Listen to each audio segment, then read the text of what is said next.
Hello, I hope all is progressing well. Welcome to I Don't Know. We Can Talk About It, where we discuss myriads of topics civilly, reasonably, and responsibly. My name is Kevin Dufresne. Our first topic is about multisensory approaches to reading.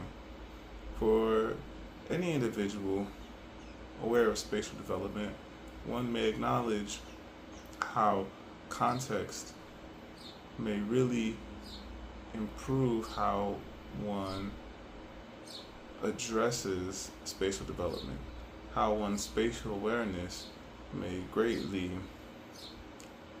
improve through multisensory approaches is of extreme importance.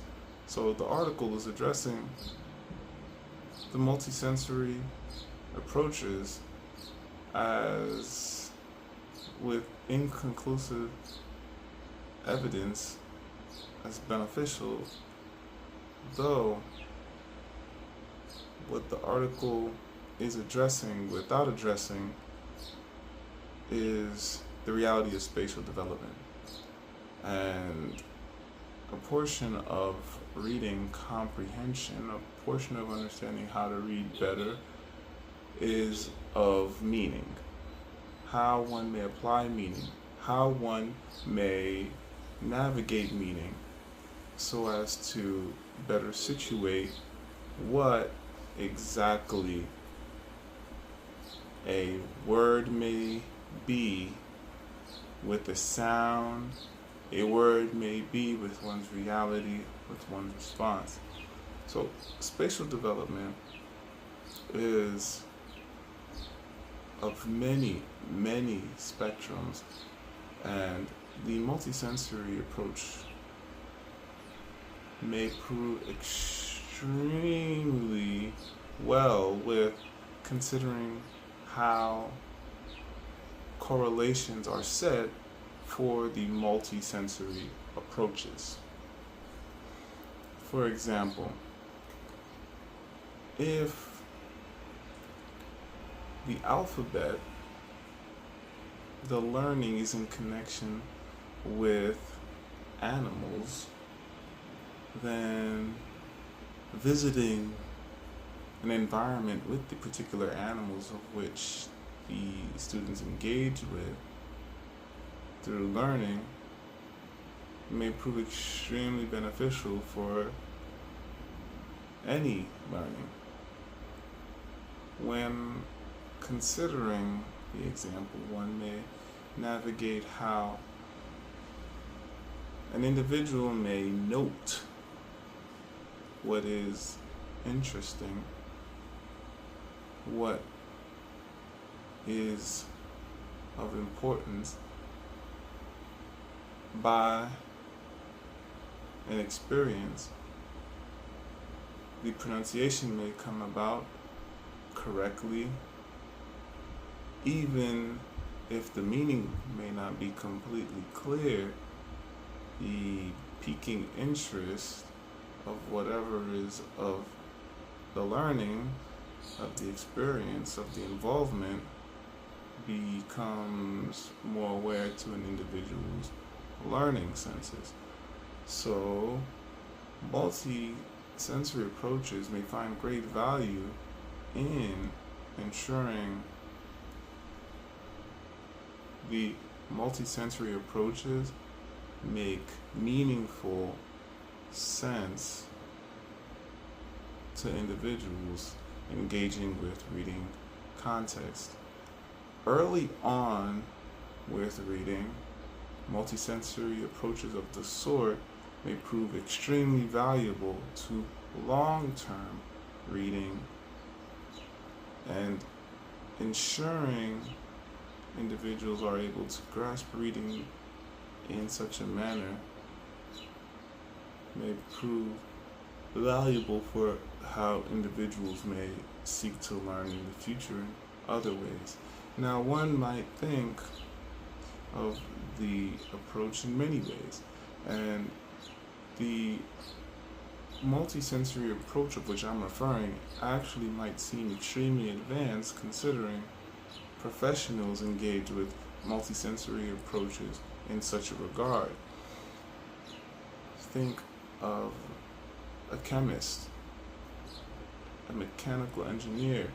The parts are present for an individual to navigate what the language is of that which one is working with. Similarly, with individuals that are learning earlier on, though in perhaps more general senses and broader senses. So being able to understand how the linking of reading flows beyond age through practice, the learning may greatly improve. Multisensory approaches have value and may prove more valuable with navigating meaningfully parameters of learning. Our next topic is of sleep time. When is a good time for school to start? Especially if attempting to respect how individuals are growing circadian rhythm wise, how individuals approach engaging with parameters of school may prove extremely different for anyone that is not necessarily of the mindset in connection with the question of what is school. Always a good question to ask when one is considering what type of schooling one is engaging with. So, if one may consider an ideal school situation, one may consider perhaps school needs to be more flexible in respect to time, even in consideration of the reality that an educational environment may be catering to an industrial reality external to an educational environment. If individuals have to go to work, time frame matching what a work schedule might be may make sense in a general industrial-like sense, though consider how health may factor into what humans operate, then one may assess school as necessitating attention in connection with sleep, with health in better ways. So reality is reflecting every entity in connection with an educational environment needs to be abreast of any scheduling. Traditional and non-traditional schools need to be aware of what may be happening when a time shift is to occur. What may happen with non-traditional forms of schools on the outskirts of traditional schools is in connection with curriculum as well as design of activities beyond a curriculum. And when considering how to navigate what an optimal schedule is, may prove necessitating more research, especially considering entities intertwine to engage in different activities, and being able to navigate efficaciously with scheduling requires tending to the interdependent realities of schedules, curriculums, and external designs. I think the educational environments may operate somewhat similarly to how businesses operate in connection with each other. Possible to vary in time, just as in curriculum, just as in external design, though when necessitating meeting for an activity, scheduling appropriately for that which makes sense. Now, this portion actually interjects with a different topic, one of which may be very present in many educational environments: the reality of individuals that engage with extracurricular activities already operating on a different schedule, hence possibility of missing a class or so. And that reality is extremely important to understand because of how individuals of an educational atmosphere might not respond the same way to individuals engaging with extracurricular activities that operate on a different schedule than what the curriculum design is of an educational environment or a class. So being able to understand how certain parameters of time adjustment are already in process in an educational environment is important. And adjusting sleep time is broader than when individuals engage with extracurricular activities and need to be apart from the schedule set for an educational environment, so as to better involve individuals health-wise, whereas individuals of extracurricular activities may be receiving benefits external to an educational environment, though may be contributing to what an educational environment may be well. So needing consideration between schedules is a reality and may receive proper tending, especially with more flexible approaches with scheduling interdependently. All right, we're going to get into some origami. Today's origami, I'm starting with square sheet. Mine is showing two different designs, and that's all right. We're going to fold the origami in half. We're going corner to corner.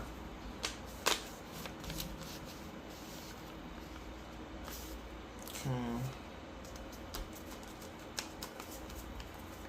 And after we go corner to corner, what we're actually going to do is we're going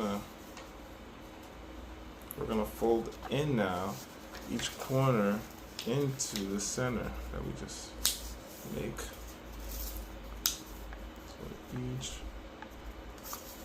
corner will go into the center. Each one. Okay.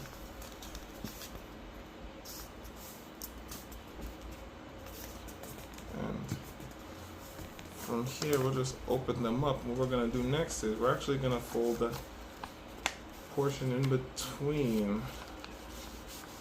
So we'll just fold it so that, one way to think of it is so that both lines meet. So there are lines here, see this line here and this middle line here. We can just fold it so those lines meet.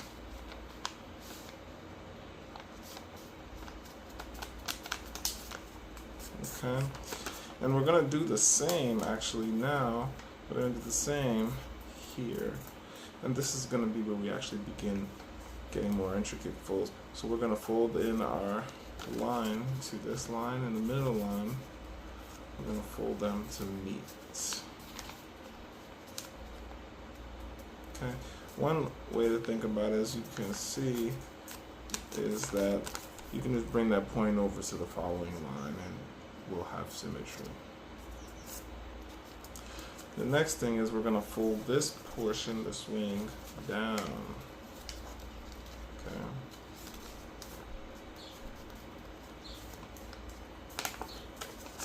So I take this wing from here and then I just fold it down.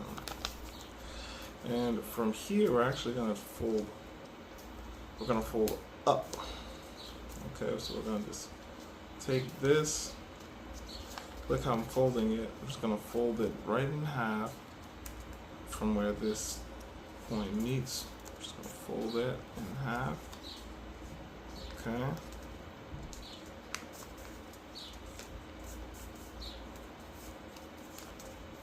Alright. Voila. Then we're going to take this portion, this top portion, and we're just going to bring it down. Okay.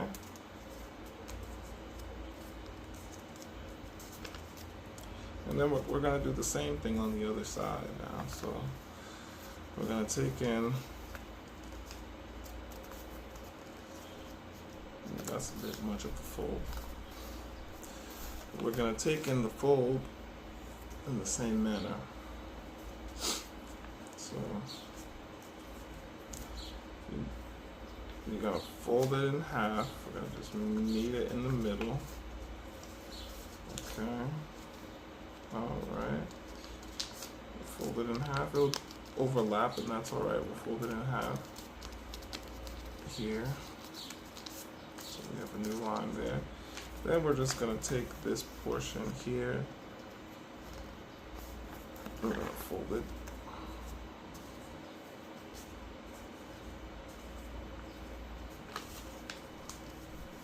Excuse me. We're going to fold it in half. Then we're going to fold it down. Not to confuse you, because we want to make sure that we follow the mirroring fold. So again, after you fold it, so this line meets the middle, we fold that there, reach a half point there. Then we're going to take this portion, we're going to fold it down. Next, we're going to take, we're going to fold up here. So we're going to get in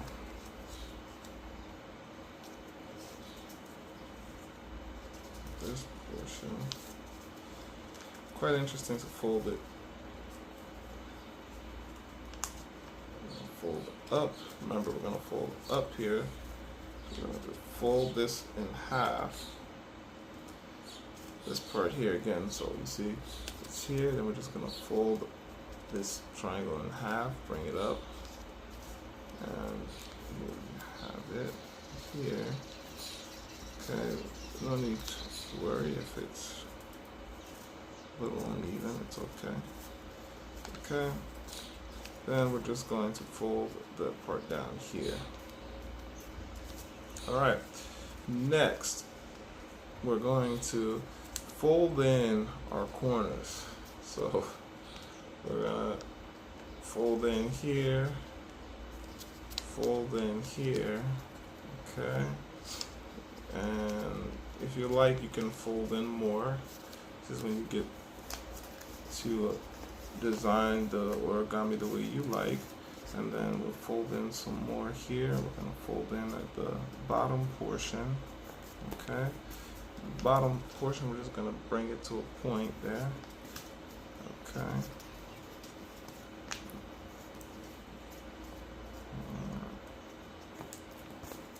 And as you can see, so far we have these folds. We're not done yet. We're going to take this portion at the bottom and we're just going to fold it. So give it its own unique fold. However that may be for you, you can try out a few different folds. You can even like roll it if you like. This is the tail of our origami ghost. So I would say, hey, try rolling it if you like, and then you can see a bit of a rotation here. And then we're just gonna fold down in the front portion here. See, fold down, fold down, and of course now you can take some time here and you can just draw your design for your origami ghost. And keep in mind it's your ghost, so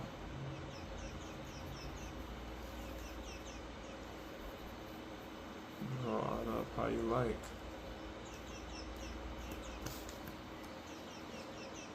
Ta-da. Add a little tongue. And so here you have it, origami ghost. Very simple to make, and it's a fun way to get into an origami where you can draw. And you can be flexible with how you design it again with your folds, as you see with the tail, and with the corners, how sharp you want to make them, round you want to make them. The Japanese art of folding paper, origami. You can create on the way and discover on the way. I champion reading physical books.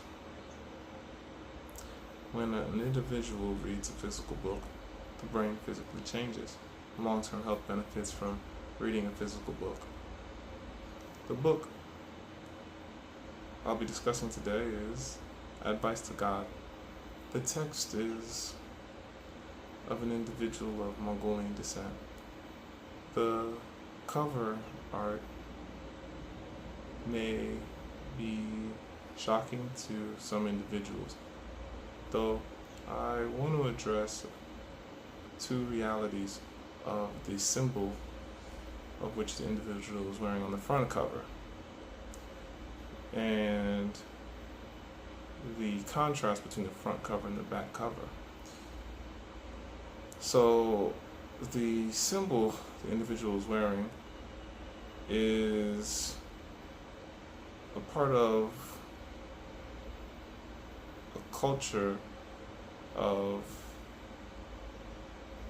Indian descent, and I want to address how the symbol has a very peaceful,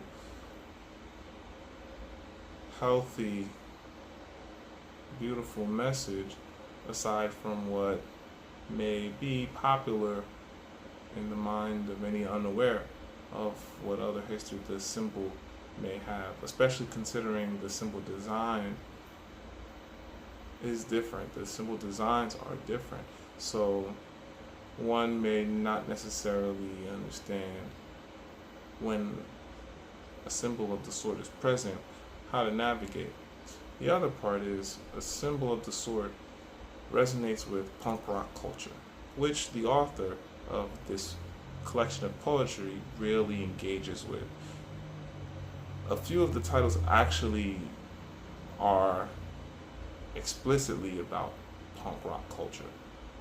What the text is offering, journey-wise, what an individual may be growing through, how an individual may be growing through in Mongolia, particularly between the city, between the countryside, between the individual internally and externally.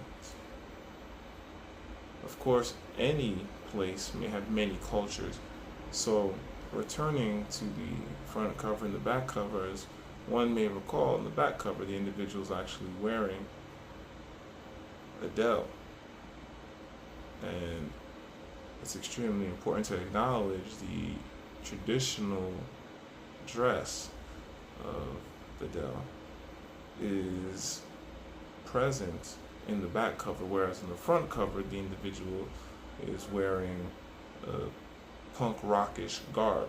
So we're noting the differences between cultures very present in the front cover and the back cover.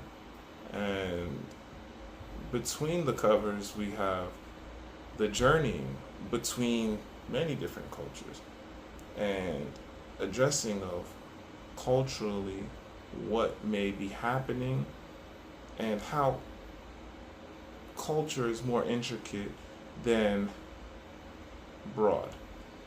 I think the author really does a good job of being present, addressing what comes to attention of different cultures, particularly, especially of the author's experience. And I think that is integral to understanding what possibilities there are for an individual of particular cultures. Of course, not dismissing the individual as a culture alone. So I think the text offers good poetry to consider, and I think being able to navigate between these contexts with more awareness may allow for one to better engage with the poetry. Thank you for joining I Don't Know, We Can Talk About It. Onward and Upward, Kevin Dufresne.